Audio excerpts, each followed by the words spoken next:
Ô, pessoal, muito boa noite. Nós estamos começando aqui no dia 11 de julho mais um episódio dessa série de diálogos e nesse horário, sempre às quintas-feiras, discutindo as questões de educação num tema de educação livre. E é um prazer estar com vocês aqui de novo. Mais uma vez, quem estiver ao vivo conosco pode participar do programa através do chat, mandando comentários, questões, e a gente vai dialogando aqui sobre esse tema tão importante, né? Hoje nós temos uma convidada que está aqui de forma inédita, ao vivo e a cores. Ela já esteve aqui, só que à distância. Ela já esteve aqui também participando, dando uma palhinha dela durante outros diálogos, mas hoje ela está aqui ao vivo e a cores. Eu estou com a Mari aqui comigo. Seja bem-vinda. Oi, Maurício. Oi, pessoal. Prazer enorme ter você aqui. Estou bem feliz também. Estou um pouquinho com a mão gelada, mas estou... Como é que pode? Você já esteve aqui tantas vezes à distância, a gente já conversou tanto. Pois é, a distância dá aquela sensação, sabe? Estou falando pelo Skype aqui, assim, esse estúdio, uma tecnologia, mas estou muito feliz de estar aqui. Obrigada. Isso é charme. Vamos ver, no final do programa a gente vai saber. Olha, é muito legal ter você aqui, acho que por várias razões, né? Pelas conexões que a gente tem, pelas conexões que você tem com esse tema. E eu acho que pela tua experiência também, que eu acho que a gente vai conversar um pouco sobre ela, né? Sem dúvida. Só que eu queria começar trazendo um pouco da tua história, né? Para a gente poder te conhecer melhor, para quem está do lado de lá poder te conhecer melhor. Quem é a Mari? Olha, essa é uma boa pergunta. É a pergunta que você está procurando a resposta até hoje. Exatamente. Espero que até o dia da minha morte a resposta ainda não vai estar completa. Mas... Conta um pouco da tua história, sei lá, suas origens. Eu sou, assim... talvez algumas das pessoas que estão escutando a gente já saibam que eu sou metade espanhola, metade brasileira. Então, minha mãe veio para o Brasil pequenininha, com 4 anos, e o meu pai é nascido, minha família é daqui. E os dois se conheceram na faculdade de psicologia. E acho que essa busca já vem daí, porque tanto o meu pai como a minha mãe, eles sempre foram muito conectados, os dois faziam yoga desde pequenininhos, desde na faculdade, desde que eu era pequenininha. E aí engraçado, porque as pessoas que têm essa questão da busca e tal, elas sempre falam, não, eu nunca soube de nada, eu fui com 17 anos, li um livro, minha mãe, por exemplo, ela leu a autobiografia de um yogi com 17 anos, e isso transformou a vida dela. No meu caso, desde que eu sou pequenininha, eu vou em ecovilas, minha mãe me levava no Trigueirinho, não sei se alguém já ouviu falar aí do Trigueirinho, na Figueira, a gente ia, e eu lembro, pequenininha, lavando o prato. E aí eu fui crescendo e em contato com diferentes religiões e diferentes estímulos da área da psicologia, já que os dois são psicólogos. E eu acabei optando por ser jornalista. Eu não queria ser psicóloga de jeito nenhum, embora eu sempre gostei muito da área da psicologia. Eu queria ser, acho que adolescente rebelde, né? Embora a escola tente colocar a gente na linha... Tem que negar. Tem uma coisa aí dentro que fala, não, imagina, tudo muito fácil, essa história, né? E eu me achava, Maurício, eu era, assim, uma daquelas adolescentes que se achava mais inteligente. Acho que, a gente falando de educação, acho que a escola... ela reproduz um pouco esse modelo hierárquico dos inteligentes e dos não inteligentes, quem tem boa nota e quem não tem. E como eu sempre tive muito boa nota, eu tinha esse meio, eu sou muito boa na escola, então eu sou né? E aí eu prestei vestibular crente que eu ia passar. Não passei nenhuma faculdade, nenhuma. E eu achei, certeza que eu ia passar na USP. Eu até tenho uma foto no jornalzinho da escola escrito jornalismo, porque eles contavam que eu ia passar. Então, foi aquele baque. E eu sempre tive vontade de morar fora, assim, a rodinha no pé já estava aí. E aí, com 18 anos, eu fui morar em Barcelona. Pela primeira vez. Foi a minha primeira experiência por bastante tempo fora. E acho que aí eu acredito muito na vida e no desenho que a vida vai fazendo pra gente, sem que a gente saiba. E eu fiz 2 melhores amigas, que eram muito mais velhas que eu. Elas tinham 22 anos na época. E elas estavam fazendo psicologia e me encantei pelo que elas estavam estudando. E pela possibilidade daquela psicologia, que eu cresci com ela. Que destino, hein? Destino. Seus pais que já tinham perdido as esperanças, você foi buscar nas duas amigas. Fui. E encontrei em Barcelona, voltei para o Brasil, prestei a faculdade de psicologia e sempre gostei muito da área da educação e da psicologia social. Até tive, assim, a minha orientadora, eu sou extremamente grata, é uma pessoa que acho que o caminho foi me colocando pessoas muito especiais. Então, eu comecei a trabalhar com o Gilberto de Menstein, com artesanato educativo. Só o nome já... Isso quando você voltou para cá? Isso quando eu voltei para o Brasil, na faculdade. Coloca isso no timeline, assim. Você foi para... Fui para Barcelona, pra Espanha e voltei. Ficou lá... Um ano. Voltei, prestei psicologia, entrei. Voltou decidida a prestar psicologia. Nem pensei outra coisa. Foi uma voltinha. Isso foi preparado, acho, pelos seus pais, assim, conscientemente. Então. Agora já está tarde, porque já estudei, já amei a faculdade. Então, enquanto eu estava na faculdade, no terceiro ano, eu comecei a trabalhar com o Gilberto e com a Minon também, que ela tem um projeto que é a Casa Redonda hoje em dia. Que é... Aliás, a gente foi vizinho da Minon durante algum tempo aqui na vila, né? Porque a gente foi para o mesmo conjunto. Praticamente a Minon nos trouxe para cá, essa que é a verdade, porque a inspiração foi um pouco isso. A Iracema depois ela recorda isso, mas a gente, quando falou vamos para a Vila Madalena, falou, não, vamos falar antes com a Minon, que ela tá lá na vila. E como é que foi mesmo isso, Ira? Recorda para nós aqui. Na verdade, a gente estava querendo mudar e eu tinha visitado o escritório, aqui a Casa Redonda, onde a gente ficou por um bom tempo no prédio. E tinha me encantado pelo lugar, pelo astral. E quando a gente começou a pensar em mudar, eu falei, vamos passar lá, quem sabe tem alguma coisa para alugar. E tinha. O conjunto em cima da Minon, não é isso? Exatamente. E a gente circulou ali em algumas salas, né? A gente chegou a ocupar a sala 5, depois a 6, depois a 6 e a 7. E viramos vizinho do Gilberto ali no Catraca, né? Exatamente. Aprendiz no Catraca. Isso é uma escola, né? Pra gente foi uma escola. Para mim, assim, acho que parte do que eu sou hoje e desse olhar de educação integrada à sociedade, da educação sem fim que eu experimentei um pouco em Auroville depois, ou da crença que eu tenho de que esse conceito de educar separado de viver não existe, né? Vem muito dessa experiência da Experimentar. Acho que, olha o nome, né? Experimentar. Experimentar. Então, e no terceiro ano da faculdade de psicologia, assim, foi um presente mesmo, né? Agora, você gosta de gente, né? Eu gosto de gente, eu gosto. Eu acho que a psicologia tá aí. Eu gosto de gente junta.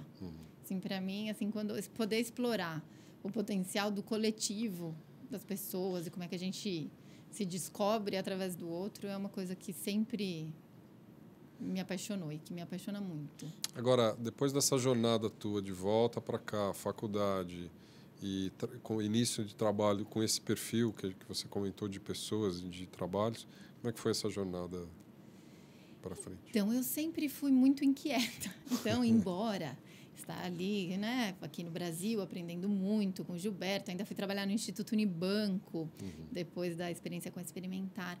A minha parte espanhola não tinha ficado satisfeita com só um ano de Barcelona.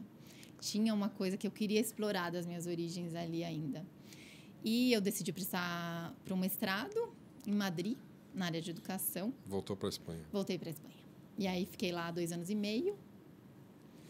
E foram 2 anos e meio maravilhosos também. E no final do mestrado, já que eu fiquei trabalhando, eu tinha uma vontade ainda, isso eu já tinha 26, 27, de fazer um trabalho voluntário. Mestrado em educação, né? Educação.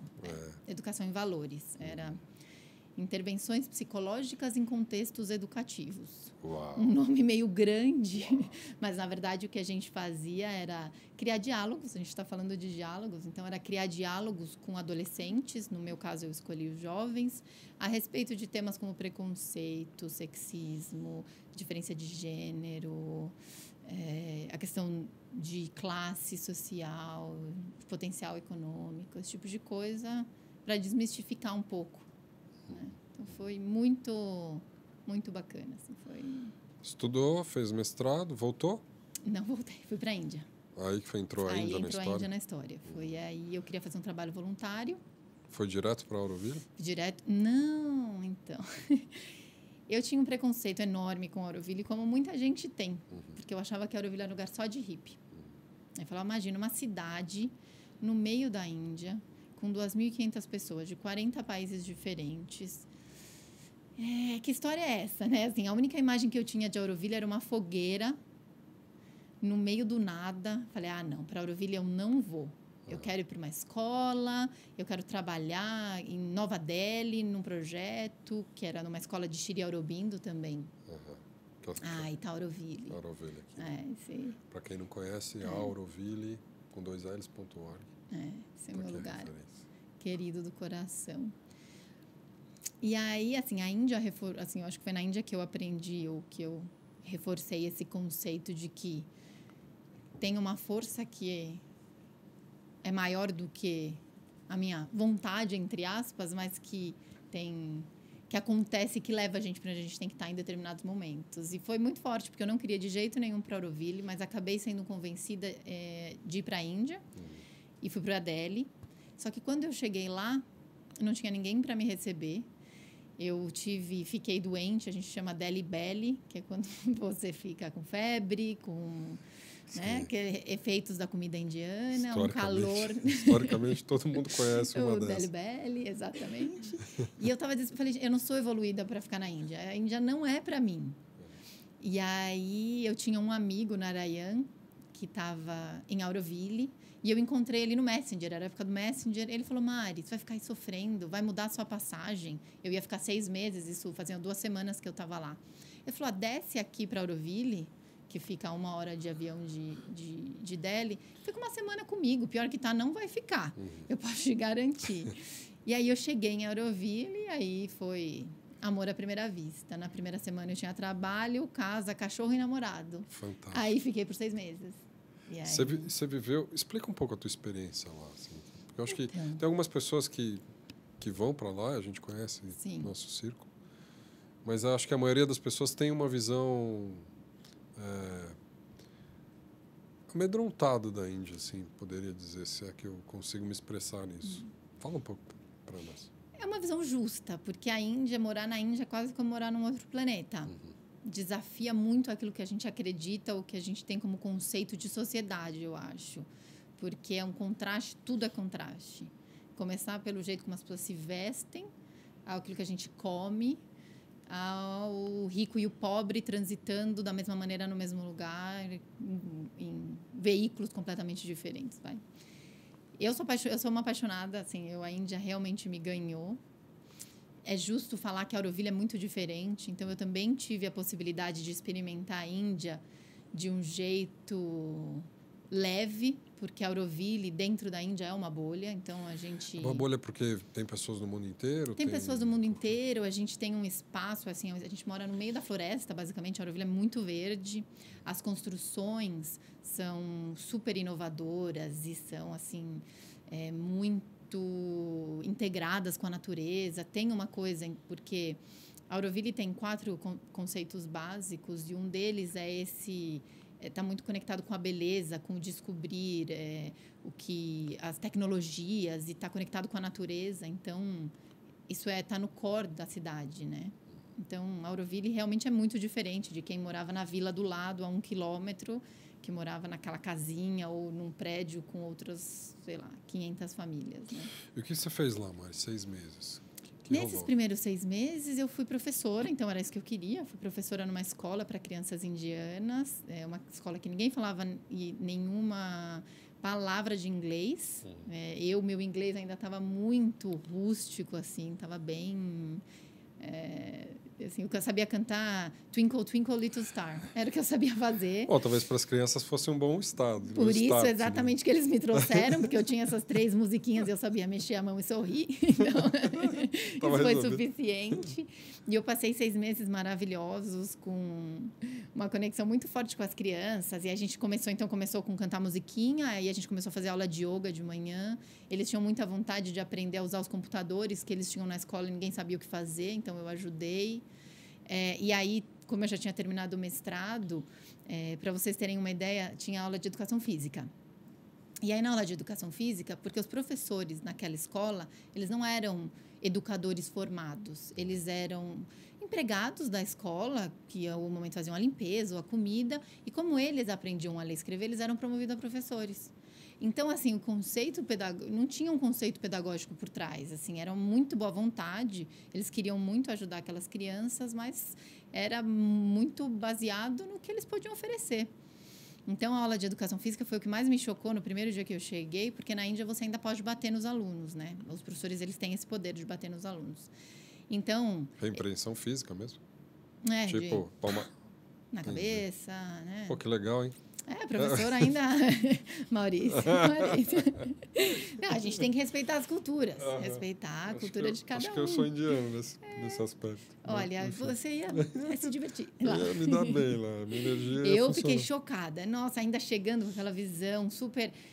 ainda não integrada de entender a cultura e de saber que aquilo fazia parte, como em comunidade, todo mundo toma conta do filho de todo mundo, a escola era mais ou menos assim. Claro. O professor tinha essa autoridade, claro. né? E aí, na aula de educação física, as criancinhas correndo e os professores não sabiam o que fazer de brincadeira ou para ajudar, né, no desenvolvimento físico das crianças. Então, eles colocavam as crianças de 2 anos para fazer corrida de bastão. Só que as crianças não conseguiam entender o que elas estavam fazendo, porque você fala para uma criança, corre e dá o bastão para o seu amiguinho. Aí o amiguinho não entendia que tinha que sair correndo para levar para outra criança. Então, o professor ele ia correndo com cada criança. Quando chegava na outra, a criança dava o bastão, o professor dava um tapa na cabeça da criança para ela saber que ela tinha que correr. E aí a outra criança corria, a professora corria junto. E era assim, era a base do tapa. Era a pedagogia do tapa. Então, aquilo... me chocou, mas eu não falei nada, né? E aí eu comecei também a propor, né, atividades de artesanato, de marionete, reciclagem e tal. Que legal. Então, foi uma experiência muito bacana. Mas o visto acabou, tive que voltar para o Brasil. E aí você voltou. Auroville, 6 meses, voltou. Voltei. E aí fiquei 1 ano e meio trabalhando na Johnson, outra experiência maravilhosa também. Que área da Johnson? No RH. Aí... Gente, né? Gente, é sempre gente, assim, tá vendo? Quem me levou para... Foi o gente, quem me trouxe, minha mãe e meu pai. Tem sempre, para mim, eu não consigo acreditar, hoje em dia mais, que as coisas acontecem sem essa interação, ou que eu faço nada sozinha, sabe? Acho que essa decisão, ou essa ideia de que eu tomo a minha decisão 100% por mim, na minha vida, ela já não tem se provado mais verdadeira. Ou seja, daí você saiu da Índia... de um oásis na careca, Índia. Eu voltei para o Brasil careca. Sério? Tive piolho. A escola... Sim, essa escola, assim, né? Tem foto disso? Tem foto disso. Pô, tinha que ter um registro fotográfico nesse webcast. Voltei careca. E aí, então, imagina, fui trabalhar na Johnson. Quando eu fui trabalhar na Johnson, meu cabelo já estava um pouquinho maior, assim, batidinho, bem Joãozinho, assim, mas não tava essa juba que é hoje. Que legal. Então, e mergulhou no mundo corporativo. Mergulhei no mundo corporativo. Um mundo corporativo bem diferenciado naquele momento. Tinha um time muito inspirador, que realmente queria fazer coisas diferentes. Então, foi uma oportunidade genial. Assim, conheci realmente um lado muito humano das organizações e de pessoas que realmente estavam ali para transformar e crescer junto. Acho que isso foi muito... A Johnson tem um pouco essa preocupação, eu acho, né? Historicamente, não sei, globalmente. Né? Você deve ter pego um período mais intenso. Aí. Foi um período mais... Agora 1 ano e meio lá? 1 ano e meio lá, mas a Índia estava ainda muito forte dentro de mim. Latente. Acho que tinha uma coisa de ter que passar mais tempo. E aí eu voltei. Para Auroville mesmo? Para Auroville. E fiquei 3 anos lá. Sensacional. 3 anos aí. E aí, mexendo com lixo, né? Como não podia deixar de ser. E aí, tantos meu próprio lixo chegando, né? Assim, tá bom, aqui eu vou morar. Então, comecei a me envolver em diversas atividades. No centro de visitantes, a gente em Auroville, no Natal, recebe mais ou menos 10 mil pessoas por dia. Então, era uma loucura, assim, de estar conectada, mas eu queria estar no coração do que a comunidade precisava naquele momento. Aí eu trabalhei na rádio, trabalhei com mídia. Mas quando você falou, vou voltar, você pediu demissão? Você foi embora? Pedi demissão, Pediu demissão da Johnson & Johnson? Pedi demissão da Johnson. Da sua carreira executiva na Johnson & Johnson? Você acredita, Maurício? Eu acredito. Pedi. E se eu falar que eu não pensei muito, assim, você acredita? Sim, foi uma experiência maravilhosa. Não, você pensar muito é capaz de ser.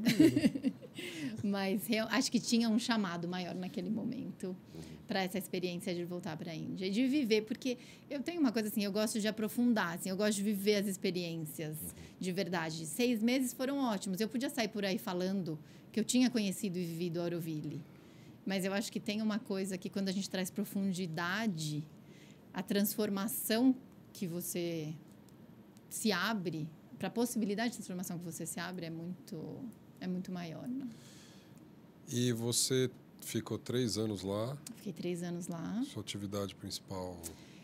No final, eu fiz de tudo, porque em Auroville, assim, acho que tem uma coisa que a gente muda um pouco o jeito de ver a nossa relação com o mundo em Auroville, é que lá não importa o que você estudou, não importa o que seus pais falaram que você ia ser, não importa o que o teste de personalidade diz que você é.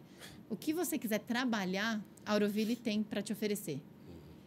E tem uma necessidade muito grande de pessoas para desenvolverem projetos. Então, eu fiz de tudo que eu tive vontade. A minha jornalista frustrada, trabalhei na rádio. Eu queria estar conectada com a comunidade, trabalhei no centro de visitantes.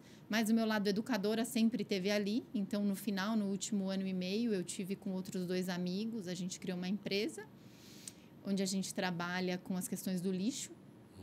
E o nosso primeiro projeto, foi criar um currículo para as crianças, para 14 escolas, as crianças ao redor de Auroville, a respeito da questão do lixo e de como ser mais consciente, de como influenciar e impactar o sistema. E é um livro que não é um livro convencional, porque ele não tem começo, meio e fim.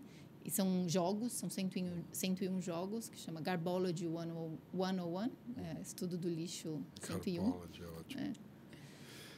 Do que você abriu mão para fazer isso, Mari? Passar 3 anos num lugar como esse, trabalhando em várias coisas, experimentando várias coisas. O que você abriu mão? Acho que é difícil medir. Com certeza eu abri mão da minha família. Eu sou muito apegada à minha família. Embora a internet e as visitas esporádicas ao Brasil me conectassem, acho que tem uma coisa de estar perto das pessoas. Então, por exemplo, eu tenho um irmãozinho pequeno. E quando eu saí do Brasil, a primeira vez... Então, ele quase não me conheceu, porque ele nasceu quando eu estava indo embora do Brasil. Ele tinha 2 aninhos, mais ou menos. Então, a gente sempre se viu aqui, um pouquinho ali. Então, meu irmão tem 10 anos, 9 anos hoje. Esse crescimento, eu vou acompanhar daqui para frente, mas essa primeira fase já foi. Acho que abrir mão de Você tinha uma vida simples, né? Uma vida em Auroville? Os últimos 4 anos, muito simples. Muito, Mas isso, para mim, eu acho que eu não consigo nem perceber como algo que eu abri mão. Para mim, foi um ganho sem preço. Consumo. Uma sociedade não de baixo consumo. Acho que é o se desafiar no que a gente realmente precisa. E no que realmente me faz feliz ou me complementa. Acho que isso é... 3 anos lá, veio para cá de novo? Não. Fui para o Schumacher College. Yes. Aí era hora de... Mas, assim, era pit stop. Eu achei que sair da Índia e voltar para o Brasil... Tinha que ter uma ponte. Ia ser um choque. Ia sair, sei lá, de 50 graus e entrar na piscina gelada. Não daria para dar esse salto. 3 anos. Acho que esse ano no Schumacher foi fundamental para construir a experiência que eu estou me propondo viver aqui hoje. Schumacher College... Vou mostrar aqui. Mostra. Fica... É perto de Londres, não? Fica no sul da Inglaterra, 3 horas. Tá aqui, ó. Schumacher College, tá aqui, ó. Quem quiser, .org.uk.k. O que você foi fazer lá? Fui fazer um mestrado, uma pós, né? A gente chama um master, mas é 1 ano, em economia para transição. É um curso novo, é o 2º ano. O college é um lugar maravilhoso, né? Ele tem uma proposta bem diferente, né? Você pode falar um pouco sobre ela? A ideia do college o foco é em sustentabilidade e educação transformadora. E o fundador é uma pessoa, para mim, assim, o college só me chamou por conta do Satish, que o nome dele é Satish Kumar. Ele é uma pessoa um revolucionário. Ele, com 9 anos de idade, decidiu virar monge da religião do jainismo, que é uma religião da Índia. Com 18 anos, ele abandona para se juntar ao movimento do Gandhi. E aí, com 25, ele andou da Índia até Washington, a pé, sem pegar nenhuma carona, sem aceitar nenhum dinheiro, a favor, né, assim, do movimento de paz e em contra a questão da bomba atômica. A bomba atômica não, desculpa, da energia nuclear. Da energia nuclear. Então, o Satish, imagina, um college que começa com uma pessoa que tem esses valores de paz, de transformação, do desenvolvimento local. Então, o college tem muito forte isso, valoriza o desenvolvimento local, uma visão global, mas que favorece o desenvolvimento local, da importância da natureza, assim, a integração, de como a gente não é separado da natureza, isso que a gente criou do planeta e nós, né? Não existe. Nós somos o planeta é quem a gente é. Então, Terra-mãe, né? Como diz o Cacau Erá. Gaia, né? Como a gente chama lá. Gaia é muito forte, né? Então, E é isso, a gente cuida do college, limpa o college. Porque ele parece também fica bem integrado com a natureza, né? Se você olhar as fotos aqui. Ele fica no meio É um prédio, deve ser bem daqueles antigos, londrinos, né? Bem antigo. É Harry Potter. Para quem assistiu Harry Potter, é bem aquilo. É bem aquilo. É bem aquilo. É como se a gente saísse naquela estação de trem 2,5, sabe? E aí você tá ali no meio do mato, com um monte de gente do mundo inteiro, de um monte das mais diversas idades, backgrounds. Você estudou quanto tempo lá, então? Eu fiquei morando no college 8 meses. E, assim, cá entre nós, eu ainda estou estudando, porque a minha dissertação eu tenho que entregar até março. Na verdade, você voltou para cá já há algumas semanas só, né? 2. 2 semanas. 2 semanas. E aqui estamos, né? Acho que é mais parte, assim, é isso. Escrevendo essa história, né? Capitalizando em cima dessa história, acho que para os seus aprendizados. Né? Sim, sem dúvida. Alguma pessoa já te chamou de maluca, de ter abandonado todo esse circuito corporativo e ter feito uma jornada tão intensa, assim, por lugares tão não convencionais? Acho que a pergunta é assim, quem não me chamou de maluca, sabe? Eu sei. Nesse sentido, assim, eu sou muito sortuda, porque eu tenho uma família que me apoia muito. Então, assim... Eu não conheço seu pai, mas sua mãe, que está aqui sempre, né? Aliás, a Mari é filha da Delmar, que está aqui sempre, normalmente com o Marcelo, e fazendo análises fantásticas. Então, quem conhece, acho que um pouco do jeito, do pensamento da sua mãe, vai entender bem a filha que tem, né? Isso, então, dá para entender, né? A trajetória. Então, isso sempre me deu muita força. Então, sempre me senti muito segura para tomar as escolhas, né? Mas, e eu, assim, nesse sentido, assim, eu sempre fiz amigos que, independente das minhas escolhas, sempre me aceitaram muito. Então, embora as pessoas me chamem de maluca, eu sou mais, sabe aquela amiga que é legal ter por perto, porque conta umas histórias que não faz o menor sentido? Ninguém tem. Então, acho que... Esse é um amigo de verdade, né? Então, maluco ou não, tá tudo bem. Exatamente. Então... Agora, a Mari falou um pouco da trajetória dela. Acho que todo mundo está acompanhando isso aqui consegue ver o quão eclética, como você se aproxima do convencional e se afasta rapidamente, se aproxima de novo e se afasta, né? Você consegue viver bem essas transições, assim, né? Sair de dentro da Johnson, ir para a Índia de novo, ficar 3 anos, depois ir para o Schumacher, voltar para o Brasil. Eu queria... Como é que você vê a educação hoje no Brasil, assim, de uma forma mais ampla, mais geral? Quer dizer, você tem formação nisso, você tem uma experiência super eclética, enfim, de vida, mais do que de qualquer outra coisa. Formação, né? Formação. Como é que você vê a educação hoje? Você falou que você foi boa aluna, você falou que era boa aluna, inclusive você usava isso ao seu favor. Como é que você vê a educação no Brasil hoje? Dá para citar, por exemplo, 3... Uma coisa que eu tenho perguntado para quase todo mundo que passa nessa série, né? Dá para citar 3 ou 4 pontos positivos da educação, que a educação vai bem nesses aspectos, e 3 ou 4 que a educação não vai bem, vai mal. Você consegue fazer uma análise disso? Acho que eu consigo fazer uma análise superficial, né? Como eu acabei de voltar, a visão que eu tenho ainda é uma visão que está sendo construída das coisas que eu li à distância. E como eu tenho essa coisa de experimentar, eu gosto de estar perto. Sim, mas você estudou no Brasil, né? Estudei. Então, assim, olhando o sistema, ou enfim, olhando o espectro, eu acho que tem coisas muito boas da educação. Eu fiz um projeto há um tempo atrás para um instituto para estudar comunidades de aprendizagem. Então, eu comecei a olhar muito para essa questão da educação no Brasil.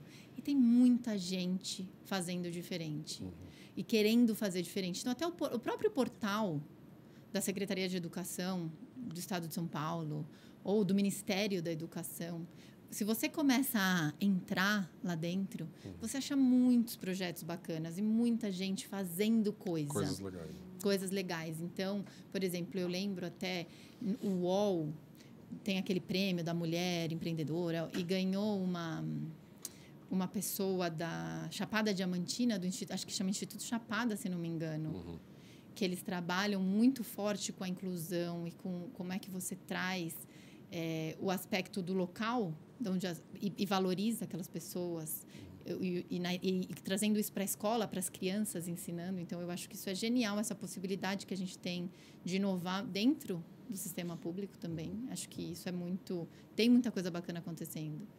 Eu acho que o fato de que tanta gente esteja indo para a universidade, eu vejo isso como um ponto positivo. Assim, tem o seu lado positivo, sabe? Eu não acho que a gente está usando essa oportunidade de realmente impactar e transformar as pessoas. Mas eu acho que tem uma valorização da educação. Hoje é importante estudar. Acho que esse ter educação como valor está muito presente. Então, eu acho que isso é bem importante. Está na pauta mais do que nunca, né? Está na pauta, pessoas, exatamente. Né? Assim, as manifestações, você sempre via a educação. Então, virou valor. Não é mais, não vou mandar meu filho para a escola. Né? Acho que isso está forte.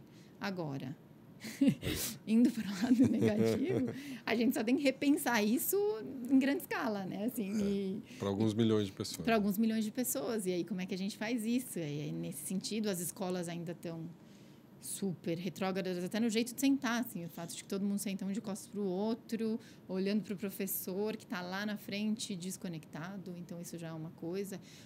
A própria não valorização dos professores, para mim, no Brasil aqui, eu vejo isso como um grande problema, assim, um grande desafio.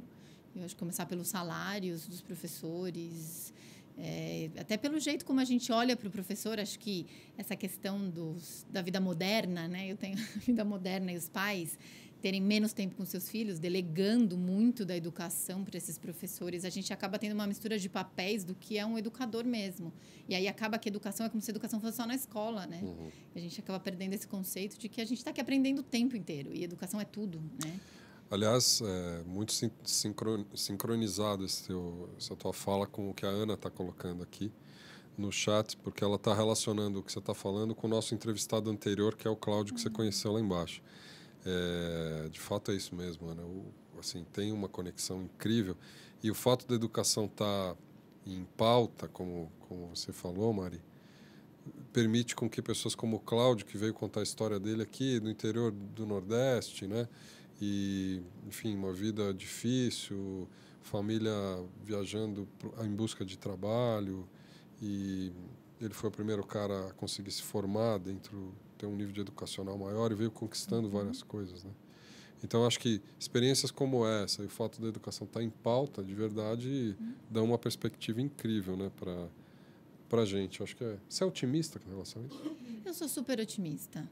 Eu estava engraçada, assim, não tem muito a ver com o tema da educação, mas eu estava sentada no metrô hoje vindo para cá, e aí eu estava lembrando de olhar, eu olhei a linha lá do metrô e tinha, sei lá, 11 linhas do metrô. Daquele jeito, né? 11 a La Paulista, mais 11 listas. E aí eu lembrei quando, sei lá, alguns anos atrás, só na linha do metrô você via duas, era vermelha e azul.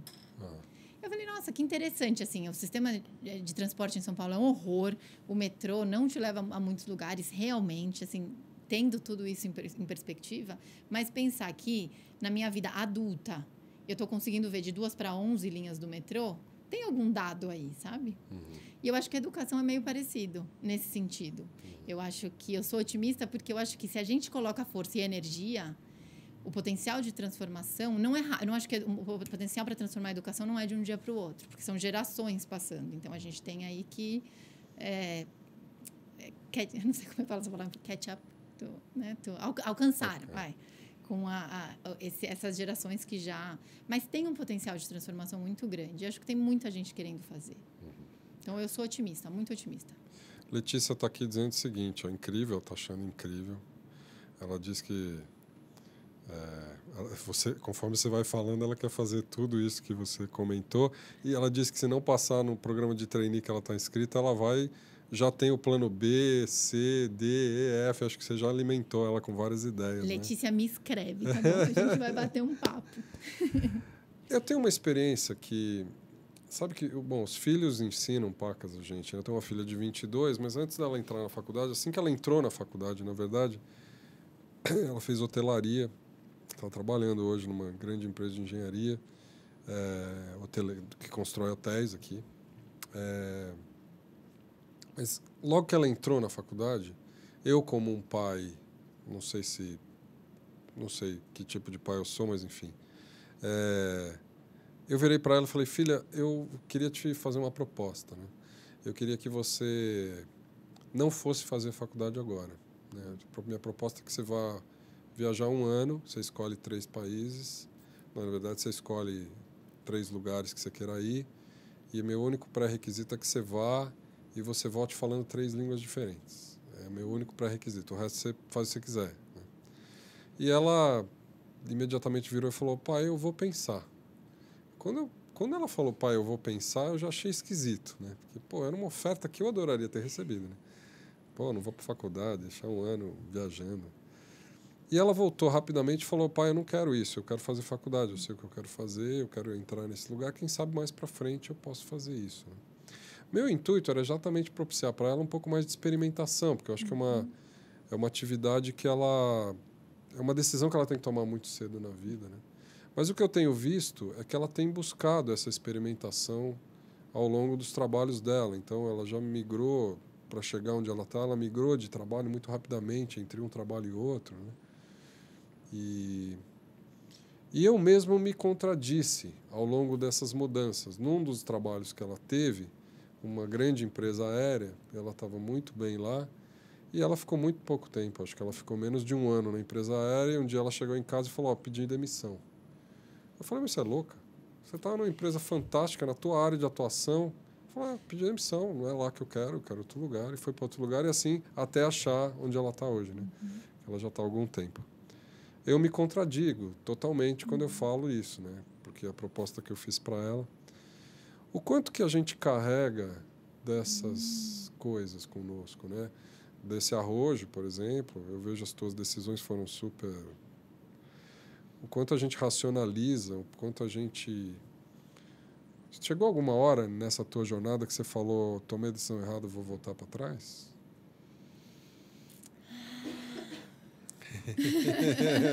Fala, tô louca, deixa eu voltar para Johnson & Johnson, entendeu? Eu acho que a dúvida, ela sempre existe. É sempre assim, sei lá, tá trânsito. Você fala, vou pegar o caminho alternativo ou vou seguir pela radial, que eu sei que vai estar trânsito mesmo. E se eu pegar o caminho alternativo, eu vou ficar parada lá para sempre. Eu acho que essa dúvida sempre existe. Mas no trânsito ainda tem o Google que ajuda, né? Então, depende para onde te leva o Google. Depende. Na vida a gente não tem o Google mesmo. Eu acho que eu devo ter tido, Maurício, mas assim, nos últimos anos eu não consigo lembrar, porque eu tenho tentado, cada escolha que eu faço, de assumir que aquela era a escolha certa a ser feita. Porque qualquer outra escolha que eu pensasse que eu poderia ter feito, qualquer história que eu criasse na minha cabeça, ela ia ser apenas uma história. Porque tem assim, eu tenho um mote que eu gosto muito, que é assim, a vida acontece enquanto a gente faz planos, né? Porque eu estou lá imaginando do que vai ser, a vida está acontecendo, e geralmente muito diferente daqueles planos que eu estou pensando. E acho que para a escolha de passado é a mesma história. Se eu começar a imaginar um passado, como teria sido se... Sabe, se eu não tivesse ido para a Índia? Para mim, é tão difícil de imaginar que essa de ter feito a escolha errada ainda não tenho. Pode ser que quando eu chegue lá, sei lá, com os meus 60 anos... Eu olho para trás, talvez para algum namorado falar, aquele namorado eu deveria ter casado. Pode ser. Essa é a única coisa que eu ainda não tenho certeza. Depois o marido é que leva a culpa, mas está tudo bem. A Malu tá dizendo aqui, o problema todo é a sombra, e ela tá rindo. Ô Malu, você tá vendo outras séries aqui. Nós não vamos entrar nessa temática. A Mari pode ser até filha da Delmar, mas eu não vou deixar essa história da sombra voltar aqui. Fala pra Malu que no grupo de quarto eu vou trabalhar a sombra.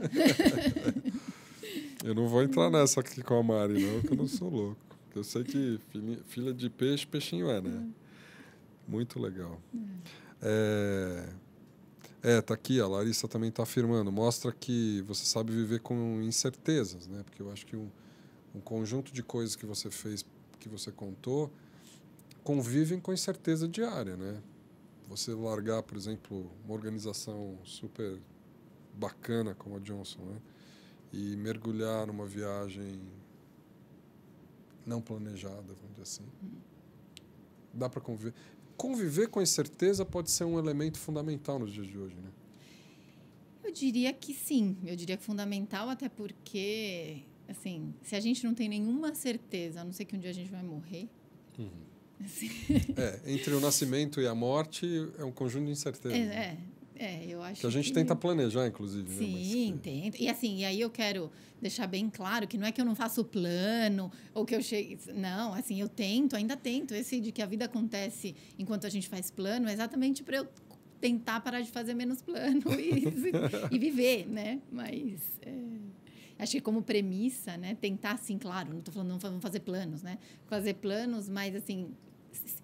vivenciando e muito sintonizado e presente com a vida. Acho que esse é o desafio também, né? Que a gente às vezes se esquece de viver hoje e aí começa a viver aquele futuro lá. Agora, pegando aqui o que a Letícia falou, né, de que se ela não passar no programa de trainee, eventualmente que ela está inscrita, já criou um plano B, C, D. Até onde esse plano B, C, D que ela está falando aqui poderia virar um plano A antes do programa de trainee? Olha...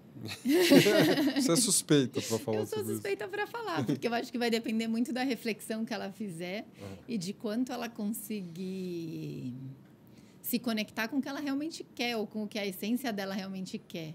Que eu acho que isso também, às vezes, é muito difícil, acho que para todos nós, né? Assim, quantas escolhas, eu acho que você estava falando da sua filha, para mim foi muito... Assim, ter pais como você ou como a minha mãe pode ser muito bom, mas às vezes é muito desafiador. Porque pode ser que ela tinha vontade de tomar aquela decisão por ela. E o fato de você ter oferecido tira toda a graça. Né? Então, eu vivi isso porque acho que esses pais muito abertos que a gente tem, eles são o nosso presente e a nossa desgraça, entre aspas, né? Então, acho que é isso. Assim, olhando para a Letícia, acho que esse é o desafio, de qual é a escolha dela? E bancar, como sua filha bancou. Olha, pai, não. Se eu quiser, eu vou fazer quando eu quiser, na hora que eu quiser. Embora isso pareça muito legal e talvez muita gente gostaria de ter tido essa oportunidade. Então, acho que conseguir bancar o que a gente quer. E quando a gente tem 20 anos também é mais difícil, né? Assim, muita gente... E ninguém treina isso pra gente. Acho que voltando para a escola de novo, eu estava pensando isso no caminho. Tem uma coisa que, assim, a escola hoje em dia, ela não treina a gente para incertezas, e ela não treina a gente para que a gente saiba que a gente não sabe nada. Ela treina a gente para como se a gente soubesse tudo. Porque você tem que saber, para uma prova é A ou B, assim, as respostas, elas estão lá, elas são aquelas. São totalmente assertivas, né? É certo ou errado. É certo ou errado, é isso. E aí, se eu sei mais de história ou mais de geografia, é como se eu soubesse mais da vida. E aí você sai com 18 anos com essa ideia de que se eu sei, tem um certo e errado, tem um A e B... Tem muito pouca incerteza, porque se eu tirei um 7, estou na média, passo. Se eu tirei um 4, eu estou ruim, reprovei e pronto. Não tem... Se eu fui um ser humano melhor ou se eu consegui transformar o ambiente da sala de aula num lugar comunitário onde todo mundo participa e se transforma junto. Não tem isso, né? A Ana está aqui te fazendo uma pergunta. Você pretende continuar esse trabalho de educação com crianças carentes, mesmo de forma voluntária aqui no Brasil? Sem dúvida. Assim, isso acho que, sem dúvida, não sei em que formato. Eu acho que... Mas eu tenho um desafio para o negócio do voluntário. Eu sem dúvida, quero fazer algo voluntário e quero que... Mas eu gostaria que o meu voluntário e o não voluntário fosse uma coisa só. E que aí tempo que eu dedico para a minha vida como um todo, não tem essa separação do que é voluntário e o que não é voluntário. Então, assim, eu quero fazer muito trabalho onde eu não vou ser paga por isso. Mas ele não é voluntário nesse conceito da minha hora extra, ou, sabe, do final de semana.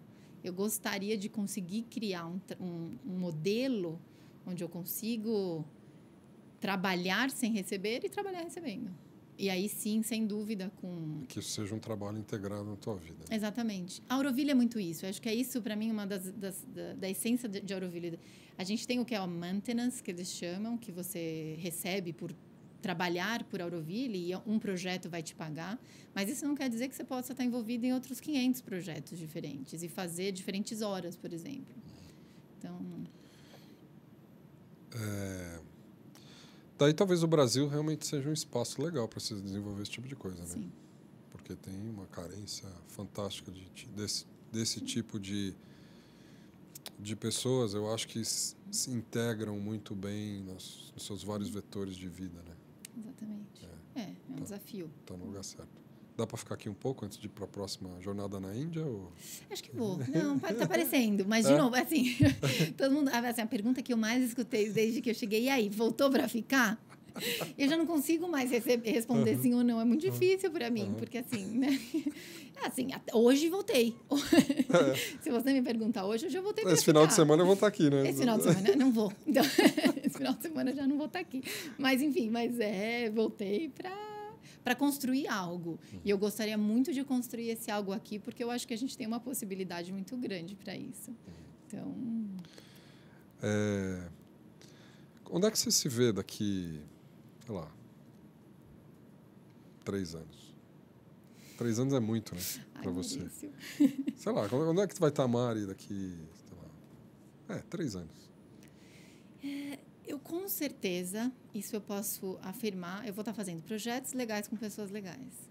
Isso eu vou estar fazendo. Você me falou logo outro dia, né? Eu já te falei outro dia. De cara, né? De cara. Olha o que você está fazendo. Estou fazendo projetos legais com pessoas legais. Isso eu vou estar fazendo.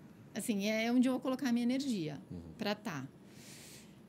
Agora, e é isso, trabalhando com desenvolvimento comunitário, me trabalhando individualmente...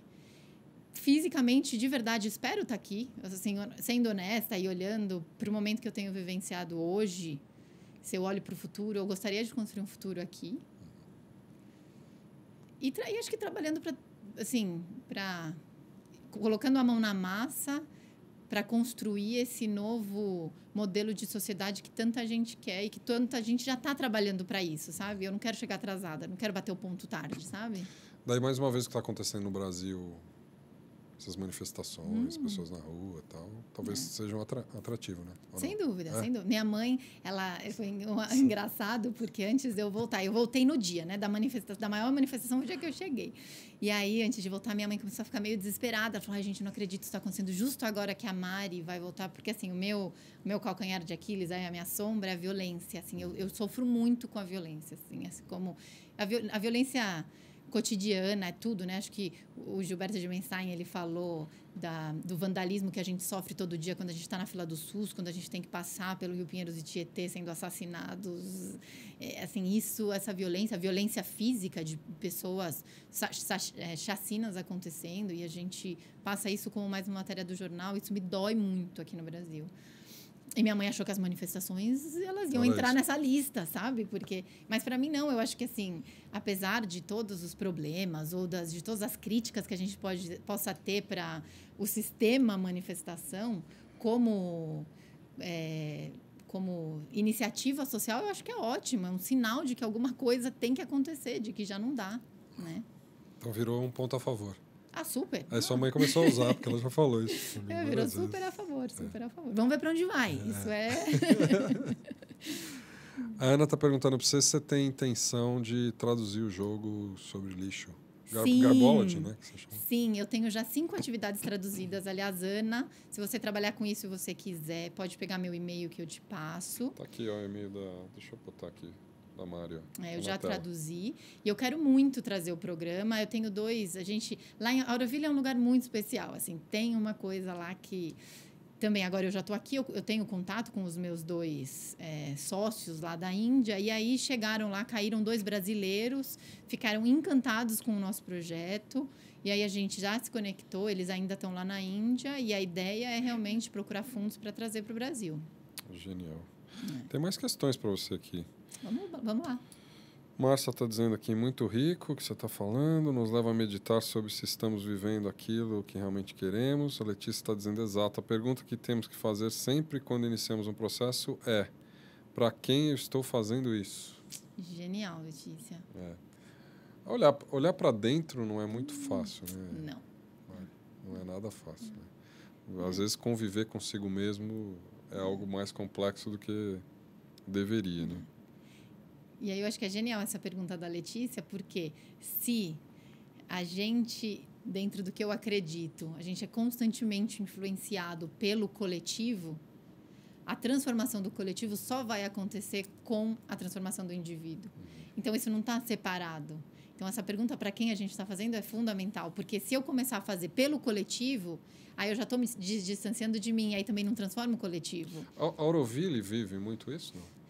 A ideia de Sri Aurobindo é essa. A ideia básica de Sri Aurobindo é de que a gente está aqui para se transformar individualmente, mas que isso já não acontece sem essa transformação do coletivo. De que esse conceito de gurus ou líderes que se separam e que vão lá para o Himalaia e iluminam, foi importante, tem o seu papel, mas que hoje quem se transforma é um coletivo da humanidade que vai ajudar a humanidade a evoluir junto. E não mais como indivíduos separados. A Ana está sendo portadora aqui da pergunta da Tainá, que perguntou aqui, o que significa estar empregado? E a relação disso com os jovens, educação e transição? Eu acho que estar empregado hoje é uma boa questão, né? É uma boa pergunta. Para mim, estar empregado é o que eu ouvi dos meus pais, dos meus tios, dos meus avós, né? Era você ter estabilidade em algum lugar, poder chegar no final de um determinado período, se aposentar e ser feliz a partir daí. Exatamente. Carteira assinada, plano de saúde. Férias, 13º, tudo isso aí. Eu acho que, assim, estar empregado é ter segurança. No fundo, tudo isso que você descreveu, o que te traz? Segurança. Né? Dentro desse nosso modelo atual de sociedade, ter dinheiro e ter uma estabilidade financeira te traz segurança de que pelo menos você vai ter o que comer e onde dormir. Né? Então, assim, olhando lá mais para baixo, é isso. Agora, estar empregado hoje em dia já não tem mais isso. Né? Essa segurança já não está mais lá, porque o mercado é muito dinâmico e as pessoas já estão muito mais dinâmicas dentro do que elas querem. E eu acho que é um conceito que vai ter que ser desafiado em algum momento, mas ainda é muito forte. Eu acho que estar empregado ainda significa muito. E tem o seu papel, acho que tem o seu papel. Talvez ainda mais forte num país como o nosso, né? Que tem leis ainda muito inflexíveis nesse aspecto, né? A relação trabalhista ainda é muito regulada, né? E onde o Estado não faz muito o seu papel, né? Porque saúde a gente não tem, básica, educação a gente não tem básica. Então, assim, voltando em quem a gente acaba tendo que... Desculpa, a gente tem algumas palavras que não... Rely on. Se conscientizar. E se suportar, assim. Somos em nós. Então, eu tenho que pagar o meu plano de saúde, eu tenho que ter dinheiro para pagar a educação dos meus filhos, minha própria educação. Se eu ficar sem casa, eu estou ferrado, porque não vai ter um programa de vivendas que vai me ajudar num momento de transição. Então, assim, como o básico não está aí, é difícil a gente também falar, não precisamos mais do conselho de emprego, porque, infelizmente, a gente ainda precisa, ou felizmente, enfim, né? É um fato.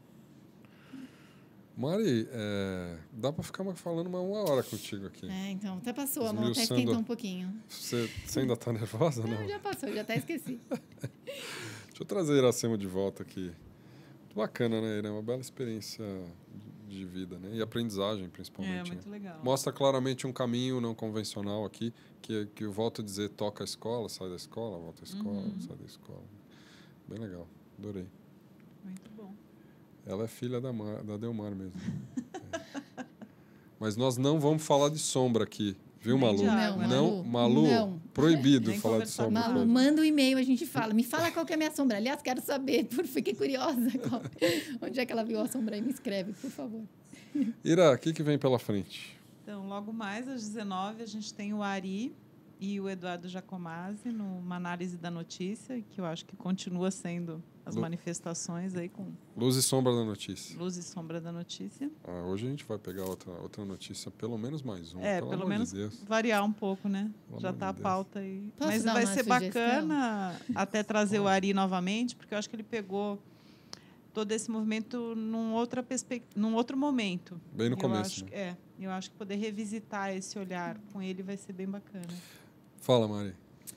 Parece, eu não consegui ler muito, que a Dilma sancionou o ato médico, com algumas restrições. Certo. Eu não sei o quanto o Ari e o Edu poderão falar, mas eu acho que isso é uma decisão, no meio de tanta manifestação, que me chama um pouco a atenção. Né? Sendo psicóloga e tendo muitos amigos fisioterapeutas, educadores físicos, fonoaudiólogos, acupunturistas e tudo mais, eu me pergunto qual vai ser qual é o impacto disso, ou como é que isso passou. Mas não sei, essa acho que é o meu viés psicóloga aí. Não, acho interessante. É uma boa sugestão. Vai vir uma manifestação, será? Será que a gente vai ter uma força aí para... Não, acho que manifestação vem de todo jeito. Se é bom, se é ruim, não sei. Eu estou procurando aqui, a gente vai procurar direitinho, daí a gente vê isso. Bem legal. As manifestações continuam, né? Então vai ser provavelmente parte da nossa pauta. Greve geral. É isso aí. Muito bom. É isso aí, né, Ira? Muito bem. Thank you very much. Obrigada, Mari. Foi ótimo, viu? Ira, obrigada. Nossa, eu que agradeço estar aqui, assim. Obrigado, é um presente. Não, realmente é... Passou, então, a nervosismo? Passou um pouco, assim. Eu acho que quando eu olhar esse vídeo depois eu vou falar, Mari... Por que mordeu a boca? Não, por que falou desse jeito? Você já pensou se eu fizesse isso? Então, eu ia ter bastante material, né, para fazer. Não, eu estou muito feliz, foi ótimo. Obrigado, foi ótimo. Obrigada às pessoas que estiveram aí. Super legal. Muito legal. Uma energia muito boa. É isso aí, galera. Obrigado a Mari e a Ira. Vocês estiveram com a gente também. Bom, a gente continua a programação de hoje. Esses vídeos também ficam disponíveis para vocês, com toda a série, que a gente vem discutindo as questões de educação, trazendo pessoas aqui com experiências absolutamente não convencionais sobre educação, debatendo esse tema tão importante. Foi bacana ter a Mari conosco. Né? A gente continua na próxima. Obrigada. Beijo para todos.